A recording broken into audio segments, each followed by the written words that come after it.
नमस्कार।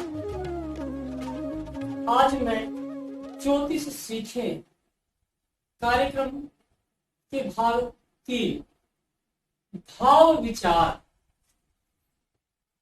कुंडली में 12 भाव होते हैं। इन्हीं 12 भाव में पूरे जीवन की सारी घटनाएं सिमट कर रह जाती हैं। जीवन का प्रत्येक पक्ष, प्रत्येक भाग इन 12 भागों में छिपा हुआ है। आज हम जानेंगे प्रत्येक भाव से हम जीवन के किस पक्ष के बारे में जानना चाहते हैं, वह इन भावों से पता चल जाएगा। जैसा कि आप जानते हैं, आज शुक्रवार है, कल शनिवार है।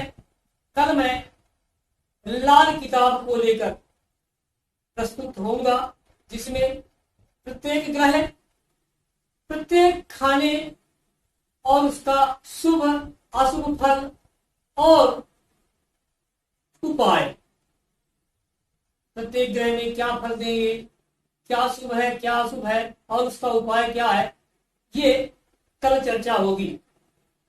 यह जानने के लिए आप मेरा YouTube चैनल पंडित राकेश द्विवेदी को सब्सक्राइब करें, वीडियो को लाइक और शेयर करें। ज्योतिष सीखे के कार्यक्रम में आगे चलते हैं। 12 भाव है। प्रथम भाव जो लग्न कहलाता है, ये यहाँ जहां मैं बता रहा हूं ये लग्न है, चाहे तो लिख ही सकते हैं। इसे मैं 1-2 बार बता चुका।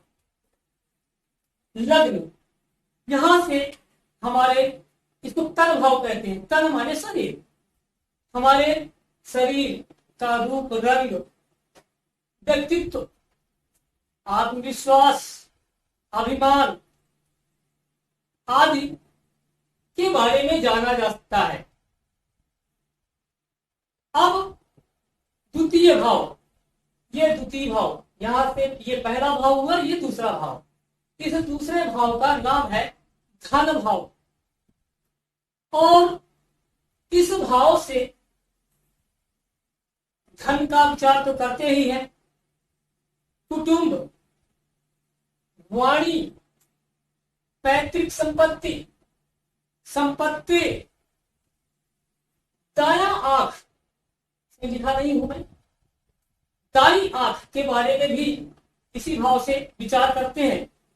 और यहां दाई आंख, तो यहां बाई आंख का विचार करते हैं। वाणी का, व्यक्ति की वाणी कैसी होगी, इसका विचार भी हम यहीं से करते हैं। अब कुंडली का तीसरा भाव सहज भाव के नाम से जाना जाता है। इसमें व्यक्ति के पराक्रम, छोटे भाई बहन, अब यहाँ छोटे भाई बहन तो यहाँ से बड़े भाई बहन, अब देख रहे हैं, इसमें दाई आंख तो इसमें बाई आंख, इसमें छोटे भाई बहन तो इसमें बड़े भाई बहन। बड़े भाई बहन की का विचार यहाँ, छोटे भाई बहन का विचार यहां से करते हैं। सत्व, पराक्रम, साहस, व्यक्ति की वीरता,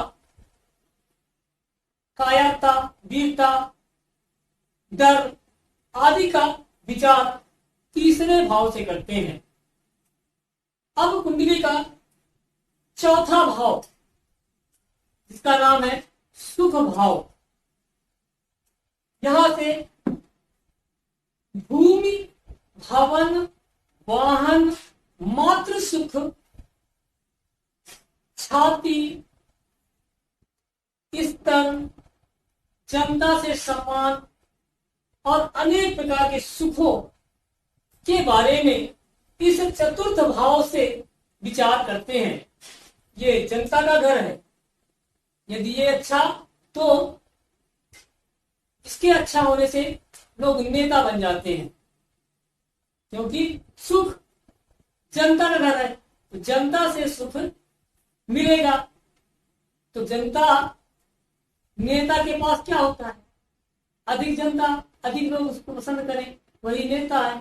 तो नेता को यहां से सम्मान मिला, तो चतुर्थ भाव जिसका अच्छा हुआ, पावरफुल हुआ, वो नेता बन गया।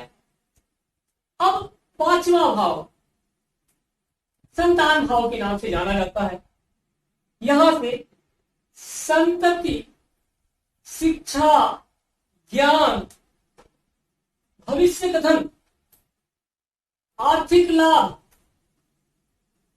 छोटी मोटी यात्राएं भी यहीं से ज्ञात करते हैं, क्योंकि बड़ी यात्रा यहां से, मैंने बताया ये यहां से, ये यहां से और ये यहां से। अगर छोटी यात्रा यहां तो बड़ी यात्रा। भविष्य कथन का वर्णन, ज्ञान, शिक्षा दीक्षा कैसी होगी, कैसा ज्ञान प्राप्त होगा, संतति कैसी होगी, संतान से लाभ मिलेगा या नहीं, संतान से सुख प्राप्त होगा या नहीं, सारी जानकारी इस पांचवें भाव से मिलती है। अब आइए छठा भाव रिपु भाव कहलाता है। नाम से ही पता चल रहा है, रिपु शत्रु। छठे भाव से रोग, रिपु, ऋण, कर्ज और गुप्त रोग, क्लेश, मानसिक अशांति, मानसिक क्लेश, गुप्त रोग, अशांति आदि बातें इस छठे भाव से होती हैं। छठा भाव, आठवां भाव, 12वां भाव कुंडली के ये खराब भाव माने जाते हैं। तो खराब ग्रह भी है, इनमें खराब ग्रह जो होते हैं वो पाप ग्रह शुभ फल देते हैं। आ जाइए सप्तम भाव। सप्तम भाव पत्नी या पति का भाव। अगर जातिका की कुंडली है तो पति भाव, और जातक की कुंडली है तो पत्नी भाव। और यहां से व्यापार का भी निर्णय होता है। विवाह सुख, कोर्ट कचहरी, लैंगिक सुख, आकर्षण, लैंगिक भेद, अपयश, व्यापार आदि का विचार इस सप्तम भाव से होता है। अब आ जाइए कुंडली के अष्टम भाव, मृत्यु भाव के नाम से जाना जाता है। यहां दुख, कष्ट, आर्थिक संकट, छठी इंद्री का ज्ञान यहीं से होता है। छठी इंद्री का ज्ञान, नपुंसकता का भी ज्ञान यहां से होता है। चोट चपेट, दुर्घटना, नहीं लिखा मैंने, याद करिए, दुर्घटना का भी यहीं से ज्ञान होता है। अब आ जाइए नवम भाव, भाग्य भाव से जाना जाता है। मैंने यहां पर बताया छोटी यात्रा, दूर की यात्रा, दूर प्रवास, दूर की यात्रा, भाग्य कैसा होगा, धर्म का स्थान है, ये आध्यात्म का स्थान है, पूजा पाठ का स्थान है। तीर्थ यात्रा, परदेश गमन, तत्व ज्ञान आदि का वर्णन हम नवम भाव से करते हैं। भाग्य भाव से नौवां घर है। अब आते हैं 10वें घर में, कर्म। कर्म का भाव है यहां पास पितृ सुख, पिता का सुख, अधिकार, प्रतिष्ठा, शासकीय कार्य, नौकरी, मान सम्मान, व्यवसाय, उद्योग, धंधा आदि के बारे में हम इसी भाव से विचार करते हैं। अब एकादश भाव, इस भाव का नाम है आय भाव, लाभ। लाभ किसका, धन का। तो धन लाभ, बड़े भाई बहन, भेंट की वस्तुएं, वृद्धि का घर है। यहां पर बैठने वाला ग्रह इस भाव की वृद्धि कर देता है। इस भाव का भावेश जहां भी बैठे उस भाव की वृद्धि कर देता है। अब आ जाइए जन्मांग चक्र का अंतिम भाव, व्यय भाव। इस 12वां भाव है व्यय भाव है।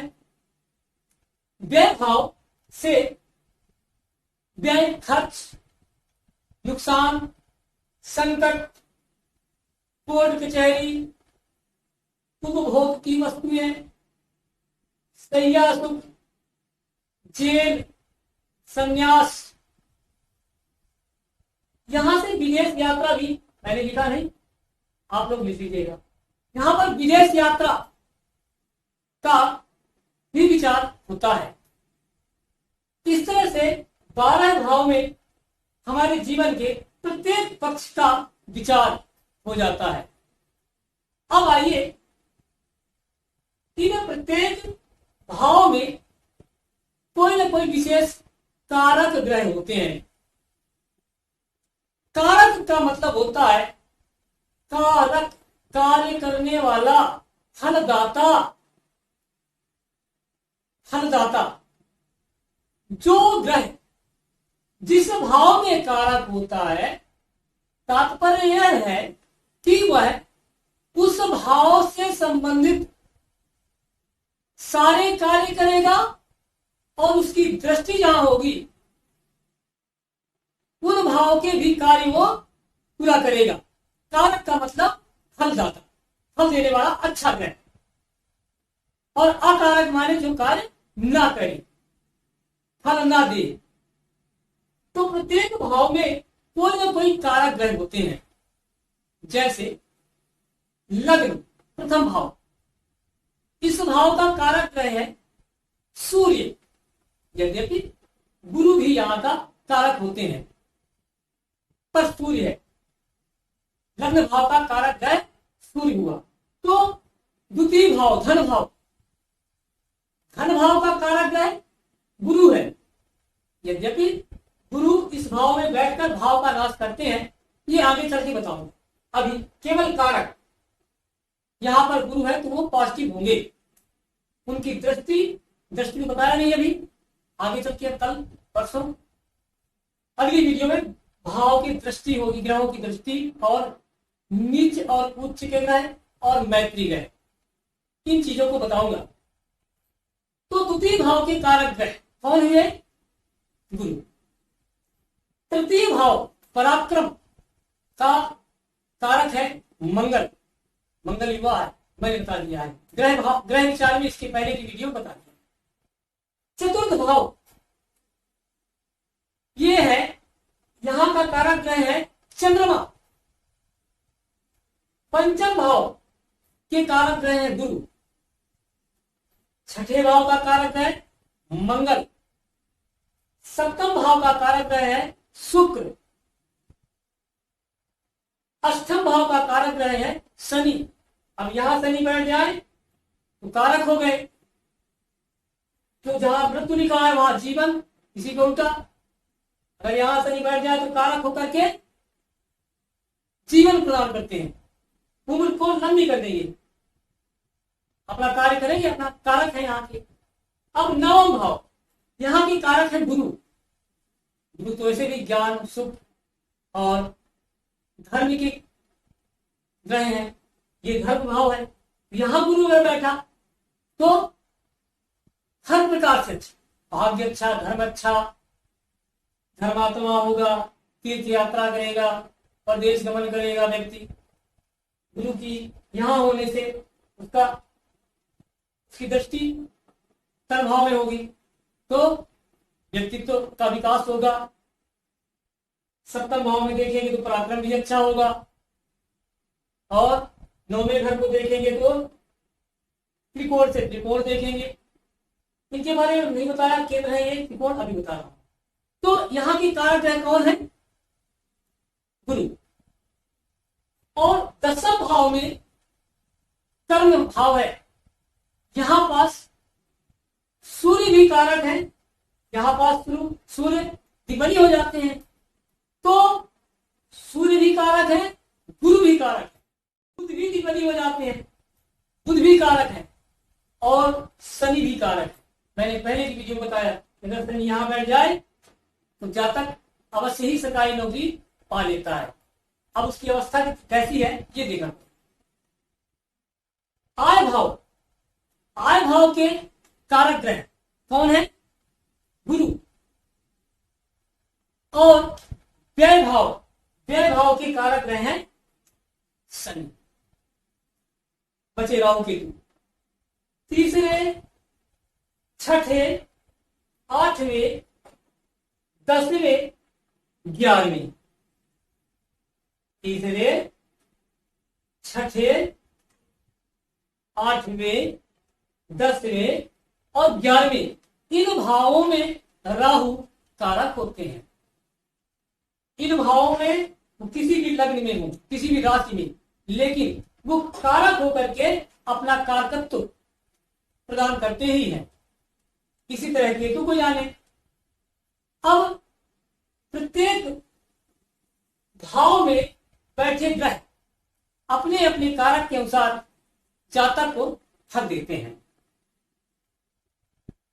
मैंने तो बता दिया कि गुरु यहां, सूर्य यहां, गुरु यहां, मंगल यहां।